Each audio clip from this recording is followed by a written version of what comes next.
What I'm about to tell you, you've probably never heard anything like it.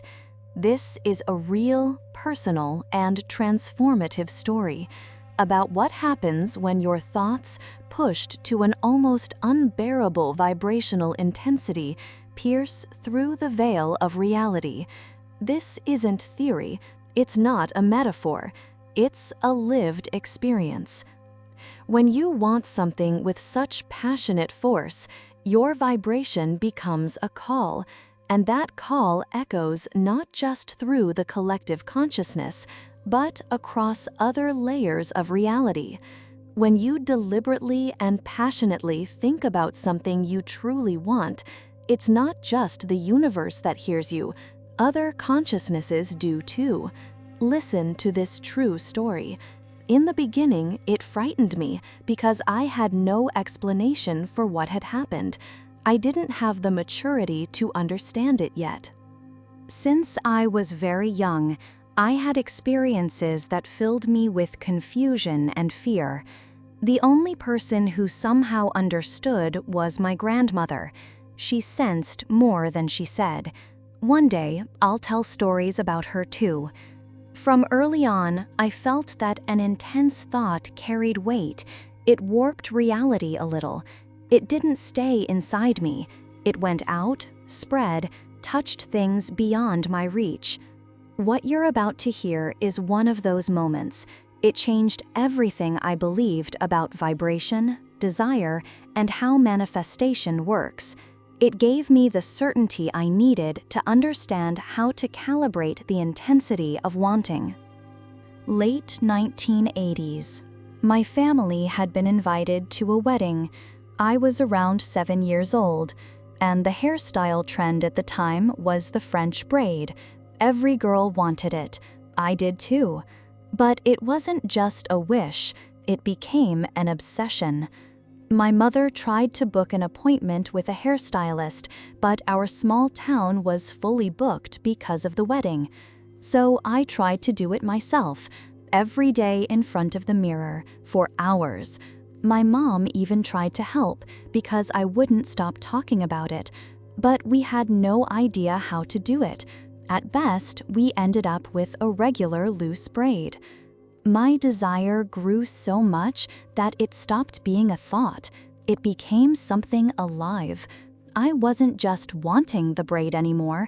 I was the wanting.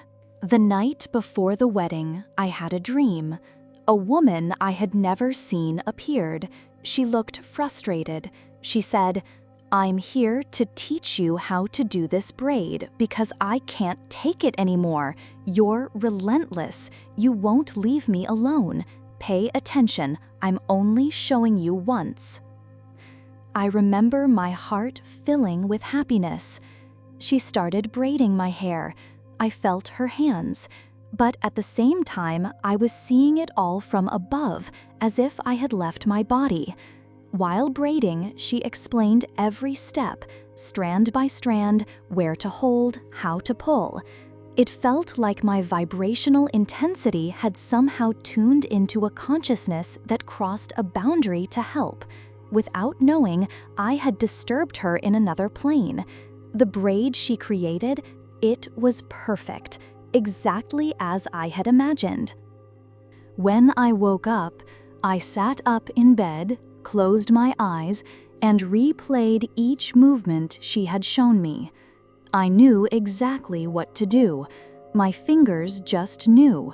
Same feeling, strand by strand, no mirror, just sensation. The first braid was crooked, but it was real. I ran to show my mom. She turned pale and asked, "Who was here? Who did this?" It was me. The woman from my dream taught me. She didn't believe me. She kept asking who I was talking about, said I must be lying. But I wasn't. I didn't know who the woman was, just that she was exhausted from hearing me, tired of feeling my vibrational call. She wanted peace. She wanted silence inside her head. To this day, I can still braid my own hair like that, but only my own. I've always struggled to do it on others. Decades later, I'm still trying to fully understand what happened that night. But today, with the lens of science and spirituality, I can start to name some of the forces that may have been involved. Let's talk about non-local consciousness. This is a hypothesis supported by thinkers like Larry Dossey and Amit Goswami. It suggests that the mind isn't confined to the brain, but part of a larger field that interacts with other consciousnesses and information beyond time and space. When you enter a highly focused emotional state, like I did, you tune into that field. Your thoughts don't stay inside, you transmit a signal. That vibration can be picked up by other intelligences that exist within this same space. Now let's look at another key concept: altered states of consciousness.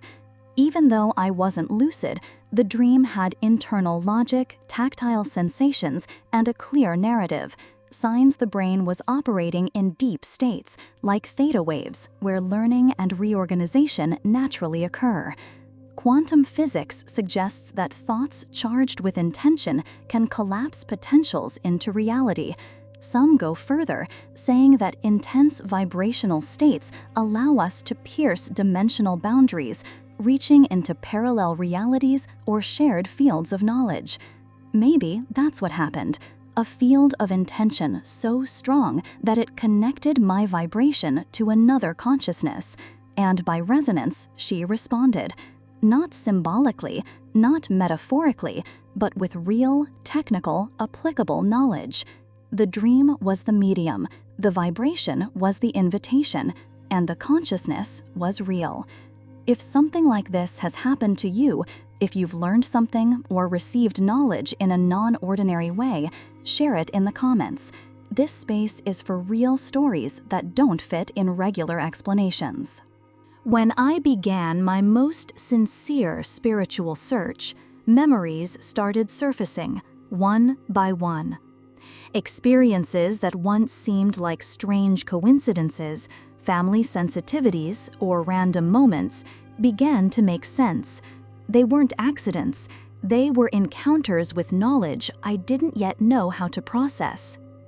And then I realized, subtly wanting something isn't enough.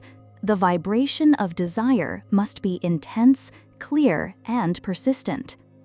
I vibrated this purpose for 2 weeks straight, with a feeling as powerful as being in love. No doubt, no blocks, no mental noise. I just wanted it.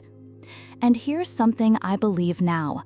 If you're always placing things between you and your goal, maybe you don't want it that badly. Because true wanting feels like obsession, like passion. You live it, you breathe it, you are it. That's when reality bends. That's when the signal is heard. You are a consciousness having a human experience. And every time fear or doubt shows up, remember, you are not alone. Your thought is connected to the whole. The universe hears you.